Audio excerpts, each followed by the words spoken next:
Bora lá, galera, mais um vídeo aqui do nosso canal e bora falar do jogo do São Paulo e Internacional. O jogo foi no estádio do Morumbi, casa do time do São Paulo, e o São Paulo perdeu por 1-0, gol de Maurício do Internacional. São Paulo jogando mais uma vez muito abaixo do esperado e agora fica mais distante da vaga na próxima edição da Libertadores. Rogério Ceni em crise com os jogadores da equipe, né? Ainda complica mais ainda a situação do time do São Paulo, galera. E bora acompanhar aqui mais um programa do ESPN Sport Center falando tudo sobre esse jogo do São Paulo contra o time do Internacional. Lembrando que agora só vai restar mais uma rodada para o término do Campeonato Brasileiro. Lembrando, galera, o link vai estar na descrição. Crédito total ESPN do Grupo Disney. Bora lá acompanhar o vídeo.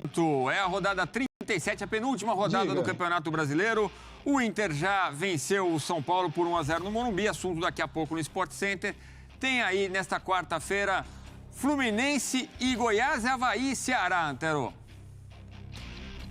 Olha, eu vou de Fluminense, com isso tiro o Goiás de ameaçar o São Paulo. Avaí e Ceará, aí eu vou de empate. Tá aí, tem também Coritiba e Corinthians. O que você acha desse jogo? Esse é um jogo para outro empate. Fortaleza e Bragantino, tem Palmeiras e América, encontro verde do campeonato. Fortaleza e Palmeiras. O Juventude recebe o Flamengo, o Juventude já rebaixado, se despedindo aí, penúltima rodada do Brasileirão. Flamengo. Atléticos se encontram, Goianiense e Paranaense. Olha, Goianiense. O Mineiro recebe o Cuiabá. Galo. O Galo precisando do resultado para chegar à Libertadores. Quem diria, essa luta na reta final, e o Cuiabá para escapar do rebaixamento. E aí, na quinta-feira, também, assim como o jogo Galo e Cuiabá, tem Botafogo e Santos. Jogo bom, hein? Botafogo. Olha, a sua previsão não foi ruim pro São Paulo, não, pelo que eu tô vendo aqui, né? Porque o São Paulo não fez a parte dele, agora vai ter que secar toda essa turma aí. Fortaleza, América, Botafogo, Santos, Atlético Mineiro. Sim. Não. É. Não, foi. Olha, o Fortaleza passa o São Paulo se ganhar e o Botafogo passa o São Paulo se ganhar. São dois times que passam o São Paulo, não é isso? Se você o Botafogo tem 50. É. Vamos dar uma olhada nos gols? Fortaleza se ganhar vai para... Ou no gol da partida e nos lances da partida no Morumbi, o tempo vai dizer quem leva essa vaga na Libertadores, que é a grande última disputa, né, do Campeonato Brasileiro.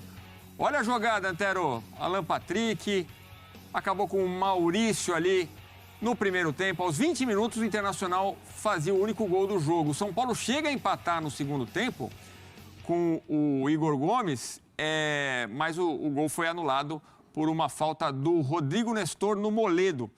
Depois o Inter também tem um gol anulado, é verdade, né? Mas o que você achou do jogo, Antero? Me parece bem justa a vitória do Colorado, quase vice-campeão brasileiro. O São Paulo melhorou no segundo tempo, né?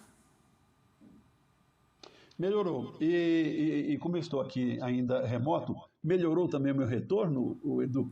A gente está com leve eco, mas passa de ano. Eco. Tá bom. Eco.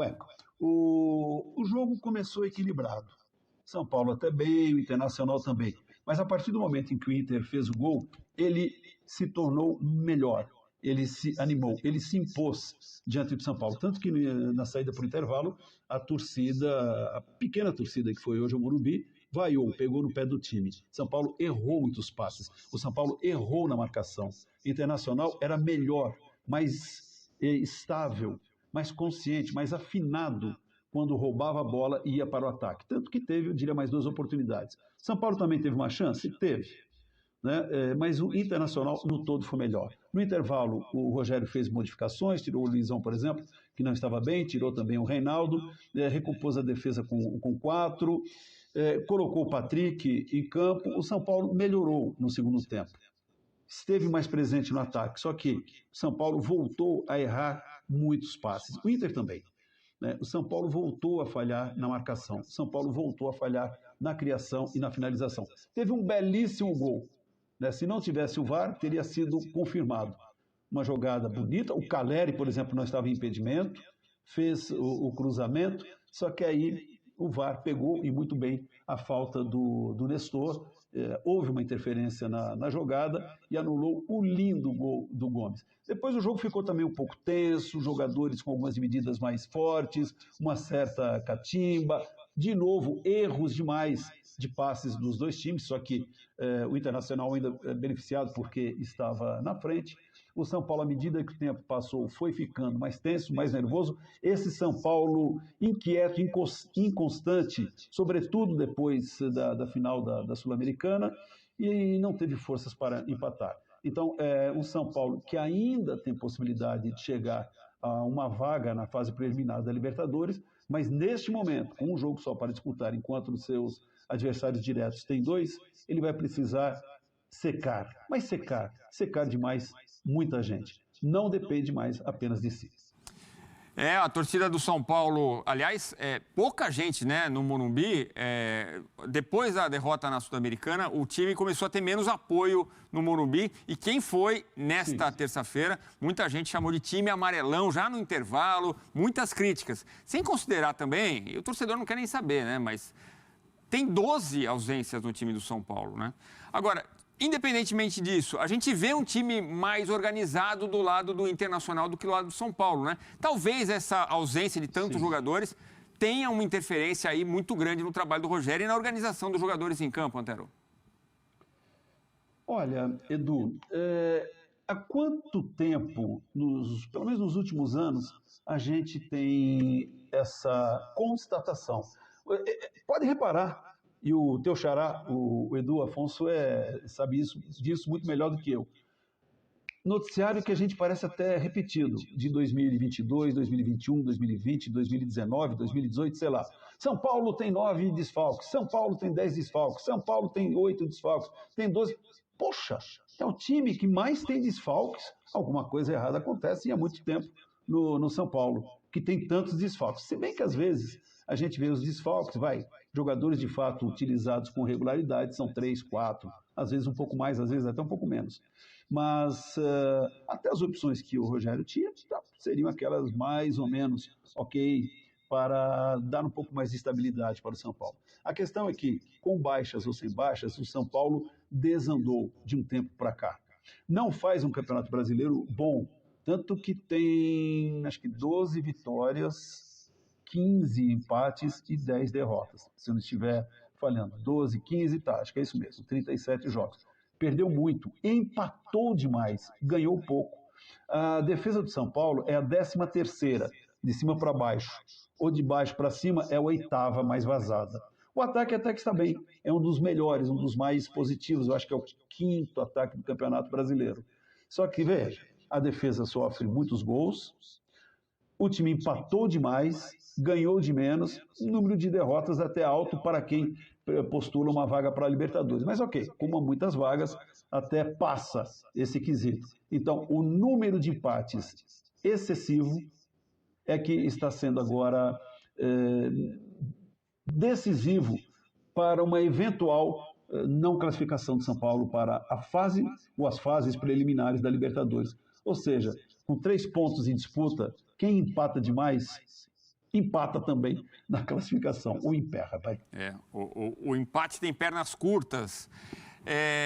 O São Paulo, com o Marcos Guilherme ali na lateral direita, né, contra o Pedro Henrique, ali desde antes a gente ia olhar e falar, opa, isso tende a dar problema, e realmente não está adaptado à posição o Marcos Guilherme, uma das fragilidades do São Paulo na partida de hoje. Normal, né? O cara é atacante, está ali deslocado para uma posição que não é a dele. Mas vamos ver a situação do Internacional e do São Paulo, os dois times que já começaram nessa penúltima rodada do Campeonato Brasileiro. Agora, para as duas equipes, falta apenas um jogo. Palmeiras campeão 78, Internacional 70.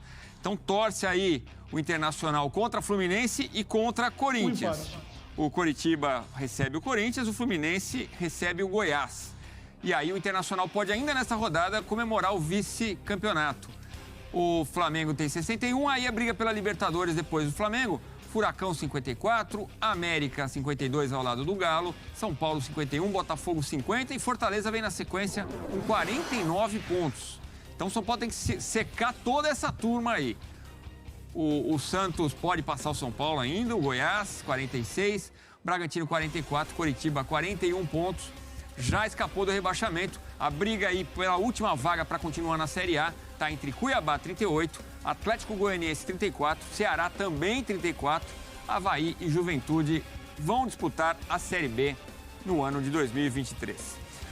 Vamos falar do campeão... Galera, isso aí, né? São Paulo, né, começou já a partida já sendo conturbada, né? Depois do problema do Patrick, né, contra o Fluminense. O jogador não aceitou ser substituído, né? E hoje, né, começou naquele clima lá quente lá, o torcedor estava apreensivo, preocupado com o jogo, né, pois a equipe do São Paulo precisava muito dessa vitória e acabou perdendo dentro do Morumbi diante de quase 20 mil torcedores. Para você ver, o torcedor do São Paulo tem apoiado a equipe, mas a equipe não tem correspondido dentro de campo, é o time muito abaixo mesmo.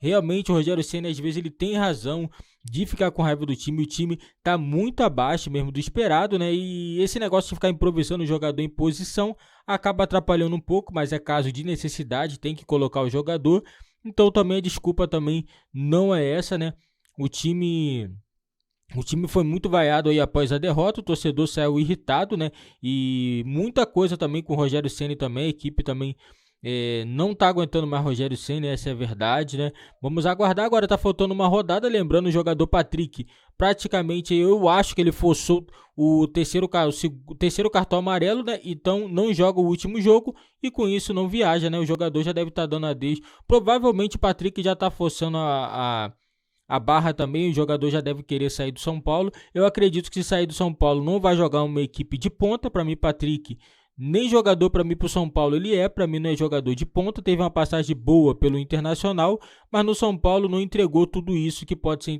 entregue, né? O jogador chegou a ter problema com peso, né? Estava bem acima do peso e por isso ficou vários jogos aí sem jogar, né? Agora ele recuperou um pouquinho, conseguiu abaixar um pouco o peso, mas não é aquele jogador isso tudo, né? Um jogador de parte física. Mas se sair do São Paulo, não vai ter chance em time grande. Não tem time grande aí que vai pegar, não. É só ladeira abaixo, né? E vamos ver aí como que vai ser o time do São Paulo. Também ver o que a diretoria vai fazer também no término do Campeonato Brasileiro. O São Paulo estava esperando muito essa vaga da Libertadores. Provavelmente o São Paulo vai ficar de fora da próxima edição da Libertadores. Vai ser muito ruim, muito duro para o time do São Paulo, que teve muitas chances de chegar à classificação para a Libertadores e só está perdendo os jogos. Esses últimos 3 jogos aí do São Paulo foi horrível. O São Paulo empatou um jogo e perdeu 2. Olha aí, só ganhou 1 ponto. De 9 pontos ganhou 1. Então fica difícil, 9 pontos ganha 1. Se ganha pelo menos, bota aí, ganha 4 pontos. O São Paulo estava dentro da Libertadores, mas o São Paulo não vem jogando bem. O time do Internacional soube aproveitar, né, o jogo, né, e conseguiu fazer o golzinho lá com o Maurício, né, terminou 1-0. O time do Internacional praticamente já garante a premiação da 2ª colocação do Campeonato Brasileiro. Esse foi o vídeo do nosso canal. Eu vou ficando por aqui. Valeu, fui e nos vemos aí no próximo vídeo.